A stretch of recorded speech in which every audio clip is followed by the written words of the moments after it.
Hey guys, welcome back to the channel. As you guys can see, we are in the shop today. We'll be bringing in the Silverado here in a minute, but before we do, kind of got to go over what we're doing in today's video, and that is going to be a big upgrade from one of our past sponsors, and that is going to be Boost Auto. Let's just show you what they sent us. So you guys can see we have two boxes from Boost Auto. Obviously, if you can read the box, you know it's going to be installed today.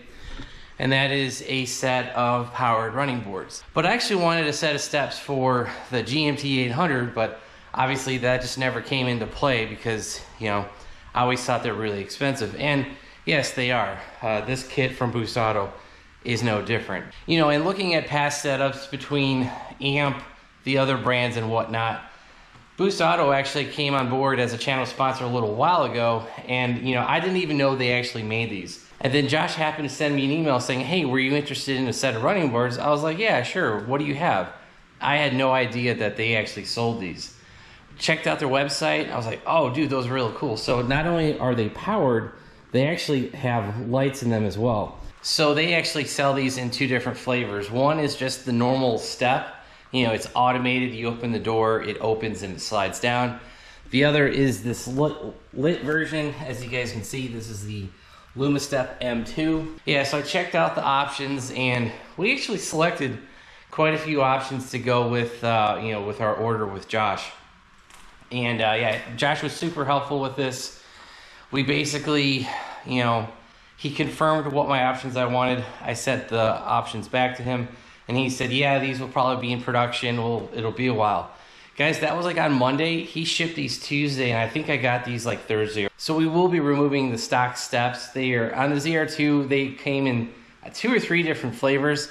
Since my truck was fully optioned out, I think we had like the off-road rock slider version. They're not really a rock slider, guys. The way they hang down in the bottom underneath the frame, you would hit the steps before you ever, and you'd get hung up on rock before it ever came up and protected the cab or anything like that. So since I haven't really liked these steps from the get-go, and the other thing is they're quite easily to slide off of because they're, you know, it's a side step, but it's not really low enough to be a useful side step, if that makes sense. So I was kind of like, you know, not a big deal by removing them. I'll just take them off and sell them. So, all right, so we have the heavy-duty brackets. I do remember them specifying these things. You know, it looked like some of the competitors almost looked like they used a window regulator motor. These guys are obviously a much heavy-duty, bigger motor for, you know, to operate the steps or retract them in and out. I think there's just one motor per side.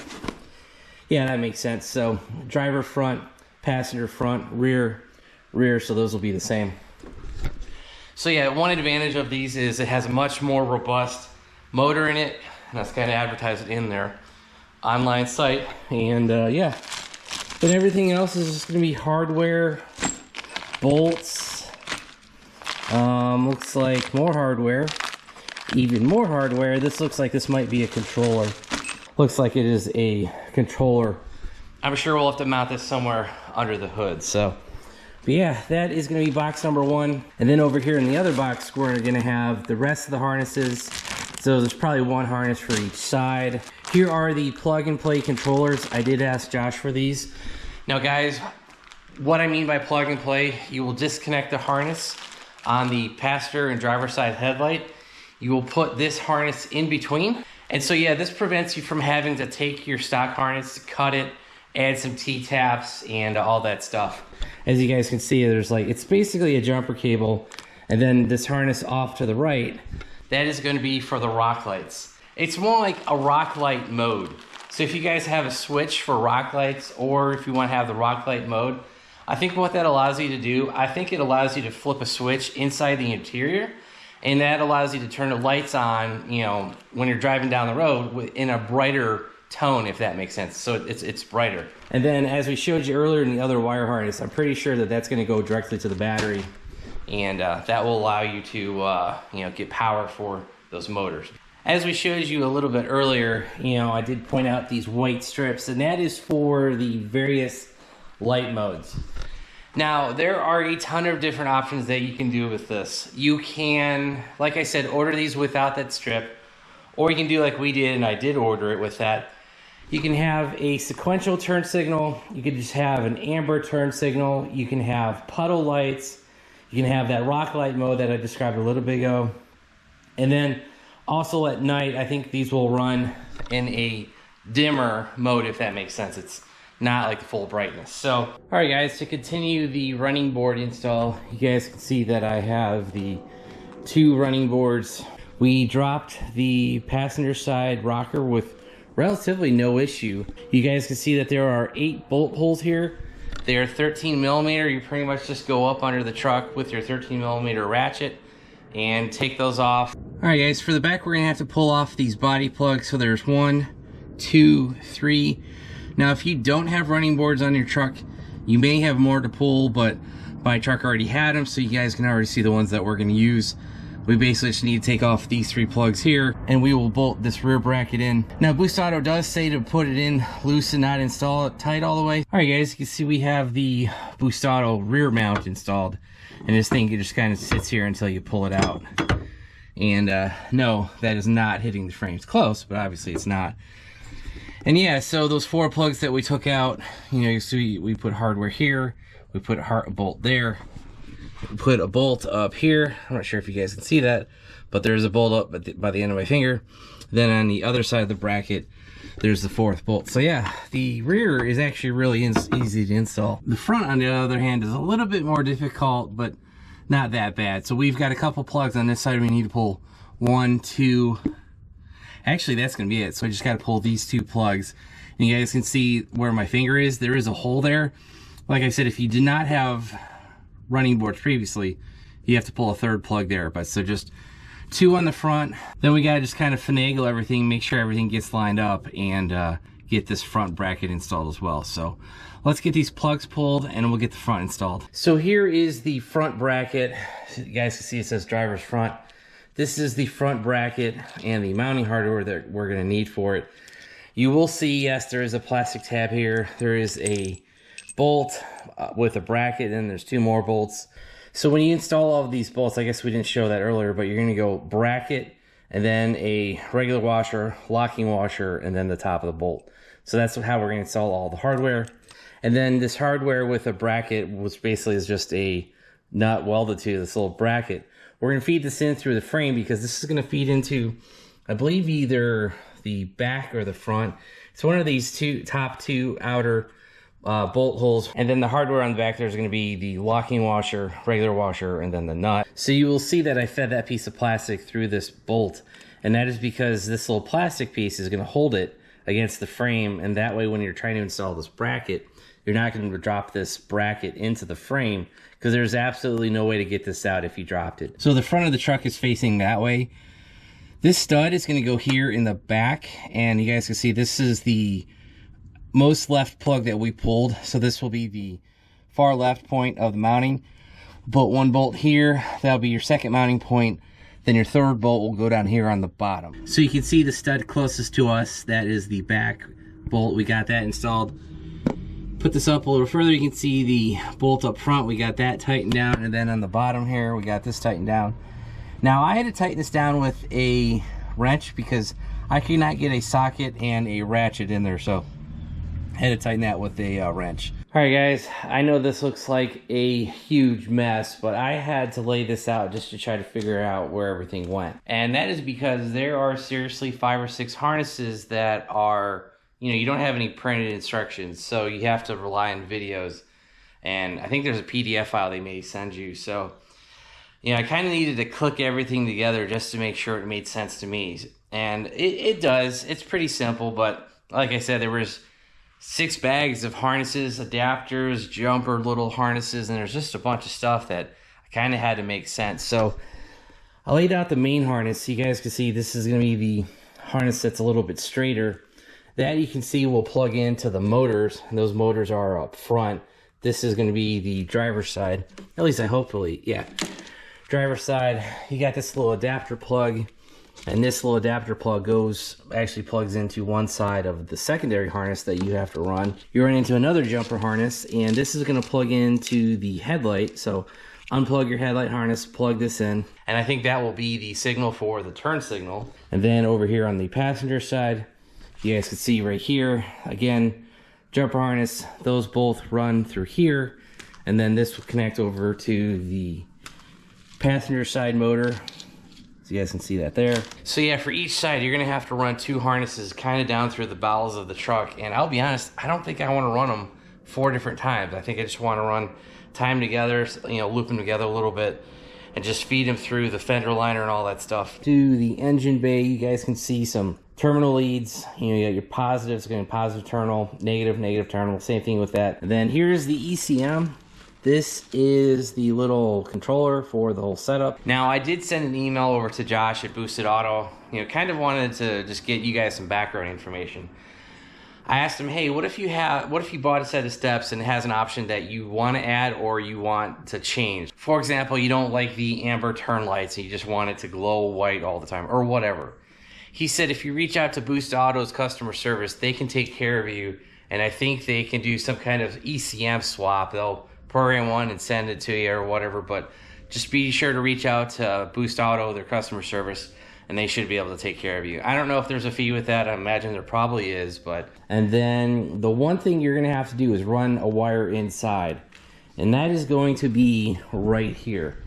This is the signal input. You guys can see it right there. I believe you're gonna run this inside of the car, and you got a white wire and a white and red wire. Then I think depending on the year of Silverado and GMC that you have, that will change. I think on the 22 and newers like mine, the refresh model, I think it ties into the passenger side. I think if you have a 19 through 22 older non-refresh model, I think you tie it into near the OBD2 port. I could have that backwards, but I do remember seeing something about that. Now the only other unfinished ends is actually this end right here. These are the headlight adapter harnesses. So you're actually gonna have 2 of those that they basically give you 2 headlight harnesses. So one for the passenger, one for the driver. And what you're gonna do, you're gonna run those to a switch. Then you're gonna need a 12-volt power and a ground. I think that's gonna be right. And that'll be a switch to turn on the rock light mode. So with that wire that we need to tie on the inside, like I said, I'm not sure which model year is different, but I will run a power signal wire over to our light switches over here, our upfitter auxiliary switches. I'm gonna put it on 4. And that will actually turn on the rock light mode. So our install will kind of have an OEM integration using a factory switch controlling the Boosted Auto steps. And like I said, basically just overriding all the functionality of the lights. Now I think the steps will still work. Don't quote me on that, but I think in rock light mode, I think the steps will still open. All right guys, you can see we have a wired mess under the hood here, and you will also notice that we have taken off the fender liner over here on the passenger side. So we've got a number of things going on down here. One, you guys can see we've routed the lines going down to the passenger side steps along the body frame, along the harness, and I just zip tied it to a couple of the harnesses that are already there. And then you'll also see this welding rod right here. That has our 2 inputs that we need to tie into, that high and low.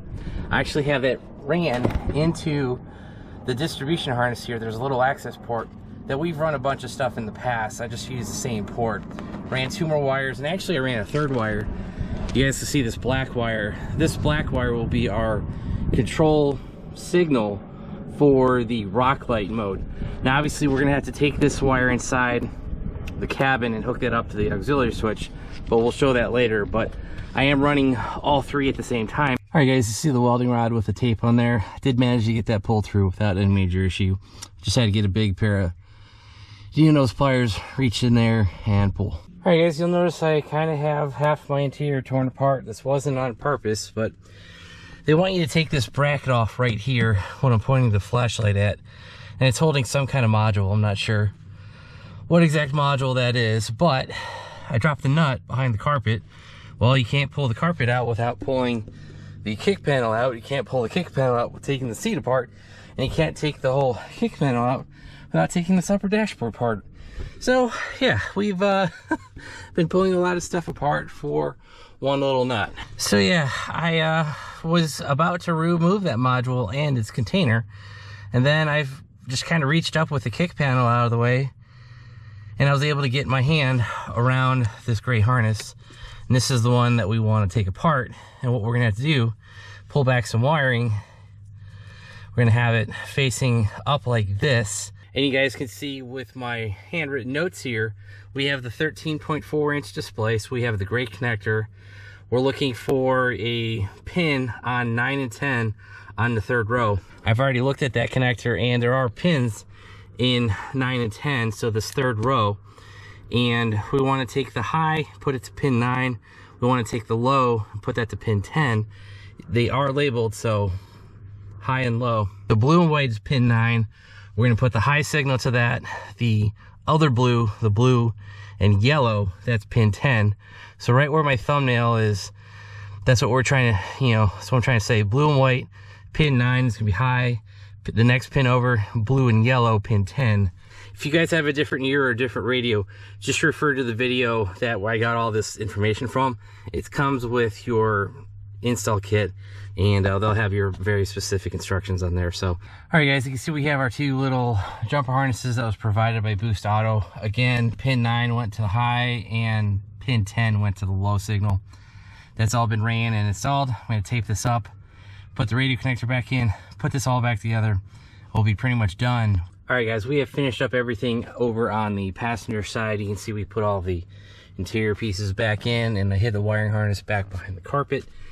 And yeah, that's pretty much it. This black wire you guys see here, that is for the rock light mode. Like I said, you just need to get that to a 12 volt positive switch. We've got one over here. We'll hook that up later. So we have the passenger side pretty much all the way hooked up. We got the turn signal splitter from the headlight, that's plugged in. You open the door, the light comes down, the steps open, close the door, it will eventually close. There you go. You see the step is on there and it's all lit up. So you see the headlight turn signal is on. We got sequential turn signal, and then the back is also turn signal is on as well. So yeah, that's pretty much just a quick overview of the main modes. So here's another mode. If you hit the unlock button, it will tie into the turn signal. You guys can see that going off. So is the step. So as you can see here, we also got the driver's side installed and it's working just fine. There's no issues on this side either. And as you can see under the hood, we've ran the wires as best as we can for now. Obviously have some cleanup. I want to sleeve and put some loom on some of the stuff because there's red wires exposed. I don't want that stuff exposed. So we will clean this at a later date. All right, guys, so I did get the internal switch configured. I do have it currently turned on. You guys can see the parking lights are not on at this time. But if we go into the interior, turn off number 4. And once the steps retracted, the lights turn back off. So yeah, we have full control over this. All right, guys, that is gonna be a wrap on the Lumastep M2 install from Boost Auto. Big shout out to Josh for getting that sent out to us and also answering our questions, getting everything configured to the way we wanted, and also answering the technical question about if you want to add features later. Obviously, you'll have to buy more harnesses. You'll have to get that ECM reprogrammed. But if you reach out to their customer service, they should be able to get you hooked up with everything that you need. So we pretty much did the full option on these steps from Boost Auto. The only thing I did not option was the rock light switch. That's another kit that you can buy. I don't really remember the price. I don't think it was super expensive. But since I already had the auxiliary upfitter switches from General Motors, like I said, I decided just to tie into that. It's a lot cleaner for myself. Yeah, so if you guys want to add the Boost Auto rock light switch, you guys can go ahead and do that. But like I said, my install's a little bit different because we do have that upfitter switch. So yeah, that's gonna be it for today's video. I hope you guys enjoyed it. If you did, hit that like button. We've got a bunch of stuff coming up for all the projects in the house. We've got shop updates, we've got tool storage updates, we've got Corvette updates, we've got more truck updates, and we actually have one more project to work on with Boost Auto. They sent us another kit with the steps, so I'll have to get that installed in a future video. If you guys want to see all those updates, hit that subscribe button, turn on your bell notifications. If you guys want to help support the channel, check out all the links down below. Also check out the vendors that have helped support us, including Boost Auto. I'll have a link directly down below that go to their website and you'll be able to order the step kit that we used today. Also make sure you check out our website. We do have some new ZR2 merch on there. We've got stickers, t-shirts, sweatshirts. I think there's even some coffee mugs on there. Check those links down below, and actually they might be on the YouTube sidebar as well because I am able to integrate that. So yeah, check out all those links that we just talked about, and that's gonna be it for today. Thanks guys, have a great one.